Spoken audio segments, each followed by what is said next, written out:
नमस्कार. पुस्तकाचे नाव श्री स्वामी समर्थ वाडीतील तुळस.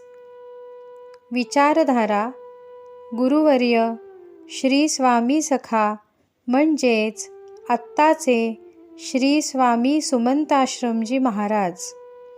संकलन कुमारी स्मिता पाटणकर आणि अभिवाचन सौ मधुमती मकरंद करंबेळकर. 12वी मंजिरी. योगक्षेमाची वाटचाल. श्री स्वामींच्या धर्मप्रसार माध्यमात जे कार्य करीत असतात त्यांचे कार्य सद्भावना व सत्सद्विवेक बुद्धीने चालू असले की तिथे गंगेप्रमाणे प्रवाह चालू असतो. हिमालय ही अशी साठवण आहे की तिथे हिमनग तयार होतात. पुन्हा ऋतुचक्र बदलते, त्या हिमनगाचे पाणी होते.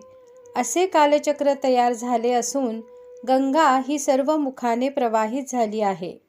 तिचे माध्यम, तिचे वाहणे, तिच्या प्रवाहात नवीन कमी अधिक खडक निर्माण होणे, त्या प्रवाहात अचानक हिमनगाबरोबर दरडी कोसळणे, असे वृक्षांचे आधार खुंटल्याने त्यांचे अडथळे निर्माण होणे, प्रवाह खंडित होणे, पण इतके झाले तरी प्रवाह अखंड चालू आहे.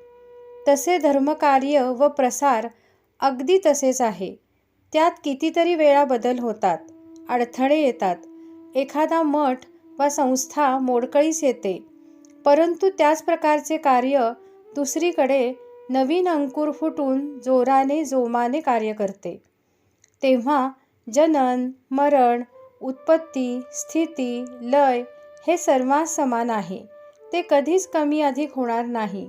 तद्वत व्यक्ती कोणीही असो, तिचे कार्य सुरू असताना तिच्या अंगच्या गुणदोषांनी अधःपतन झाले तरी भक्तीचा प्रवाह, गती थांबत नसते, ती चालू असते.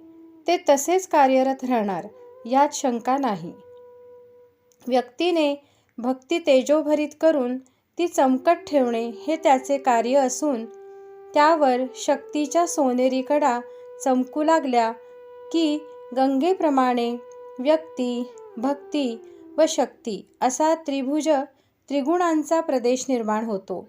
याचसाठी अनन्य त्याचे चिंतन करणे म्हणजे तो जगतचालक आपला योगक्षेम चालवण्यास मदत करतो.